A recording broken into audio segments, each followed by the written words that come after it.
Assalamualaikum warahmatullahi wabarakatuh. Perkenalkan, nama saya Nita Nifatulaili dan teman saya bernama Nasihatul Aufal Jamalah. Di sini kami akan mempresentasikan tentang stratifikasi sosial.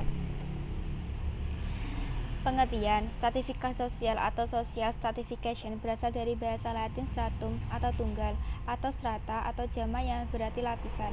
Stratifikasi sosial dapat didefinisikan sebagai perbedaan anggota masyarakat berdasarkan status yang dimilikinya. Pitirim A. Sorokin mengatakan bahwa stratifikasi sosial adalah pengelompokan atau perbedaan penduduk atau masyarakat ke dalam kelas-kelas yang bertingkat, kelas tinggi, menengah, dan rendah. Pemilikan terhadap sesuatu yang berharga merupakan bibit yang menimbulkan adanya sistem pelapisan dalam masyarakat. Status yang dimiliki seseorang dibedakan lagi antara status yang diperoleh atau activate status dan status yang diraih atau activate status. Status yang diperoleh misalnya perbedaan usia, perbedaan jenis kelamin, hubungan kekerabatan, dan keanggotaan dalam kelompok seperti kasta dan kelas sosial. Berbeda dengan itu, status sosial yang diraih adalah status sosial yang diperoleh seseorang karena prestasi kerja yang diperolehnya. Contohnya, seorang anak petani memiliki prestasi dalam ilmu pengetahuan, berhasil menempatkan diri pada status sosial yang tinggi karena prestasi akademiknya yang tinggi. Profesor contohnya. Proses terjadinya stratifikasi sosial ada dua, yaitu secara otomatis dan disengaja. Secara otomatis yaitu contohnya seseorang yang sudah terlahir dalam keluarga yang kaya raya, yang memiliki segalanya tanpa kurang apapun.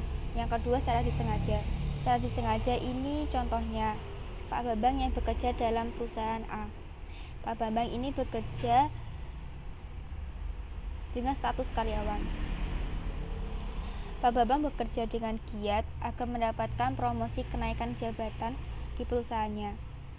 Alhasil, dengan kerja kerasnya Pak Bambang akhirnya mendapatkan posisi sebagai seorang manajer. Yang awalnya karyawan menjadi manajer kan adanya stratifikasi sosial. Faktor penyebab terjadinya stratifikasi sosial yaitu kekayaan, kekuasaan, kehormatan, dan ilmu pengetahuan. Kekayaan contohnya yaitu harta benda.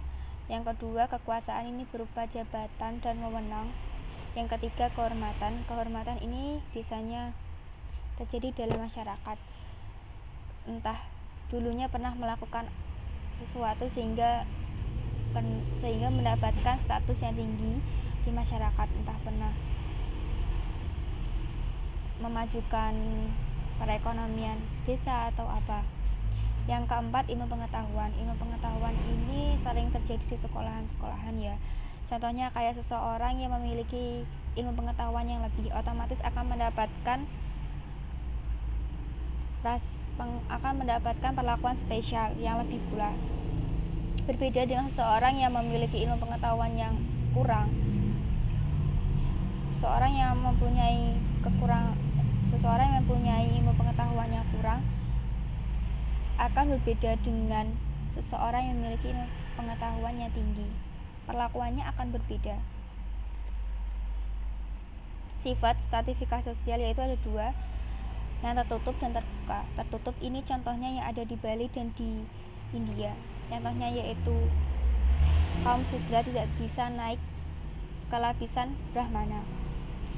Yang kedua, stratifikasi sosial terbuka, yaitu contohnya yang awalnya miskin menjadi kaya. Macam-macam stratifikasi sosial yaitu ada 6, berdasarkan usia, jenis kelamin, kekerabatan, pendidikan, pekerjaan, dan perekonomian. Berdasarkan usia ini contohnya kayak seseorang yang lebih tua otomatis akan lebih dihormati.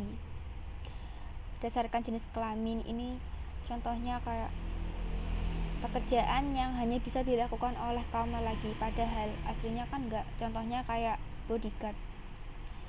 Bodyguard kan otomatis identik dengan seorang laki-laki, padahal kenyataannya enggak sedikit juga perempuan yang bisa melakukan bela diri. Berdasarkan hubungan kekerabatan ini contohnya kayak orang tua, bibi, nenek, paman, kakek nenek memiliki wewenang yang lebih daripada para cucu-cucunya. Yaitu berdasarkan pendidikan, contohnya kayak seseorang yang lulusan dari universitas negeri, status sosialnya lebih tinggi daripada seseorang yang sarjana dari universitas swasta. Berdasarkan pekerjaan, contohnya kayak tadi, kayak karyawan dan manajer, kayak bos dan bawahannya. Berdasarkan perekonomian ini yaitu berupa ada kelas bawah, atas, sedang, dan rendah. Dampak stratifikasi sosial. Stratifikasi sosial berdampak pada pola tindakan sosial, artinya individu atau kelompok lapisan atas bersikap dan berperilaku tertentu yang dicap kali berbeda dengan individu atau kelompok yang berada pada lapisan bawahnya. Stratifikasi sosial juga memiliki dampak yang kuat terhadap arah dan bentuk interaksi sosial serta perkembangan institusi sosial.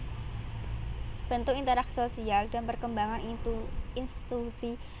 institusi sosial dalam kehidupan masyarakat yang di sana jumlah lapisan menengah lebih besar dibandingkan dengan lapisan atau lapisan bawah. Contohnya seperti yang dikemukakan di negara-negara maju. Memperlihatkan ciri-ciri yang berbeda dalam kehidupan masyarakat yang di sana jumlah lapisan bawah lebih besar dibandingkan dengan lapisan atas atau lapisan menengahnya. Contohnya yang dikemukakan pada negara berkembang. Keberadaan stratifikasi sosial telah melestarikan orang-orang yang tertentu menempati puncak serta terus mengontrol dan menguasai sumber-sumber ekonomi. Mereka biasa terus mengontrol dan menguasai sumber-sumber politik dan memperoleh perlakuan yang istimewa. Sekian dari kami, kurang lebihnya kami minta maaf. Wassalamualaikum warahmatullahi wabarakatuh.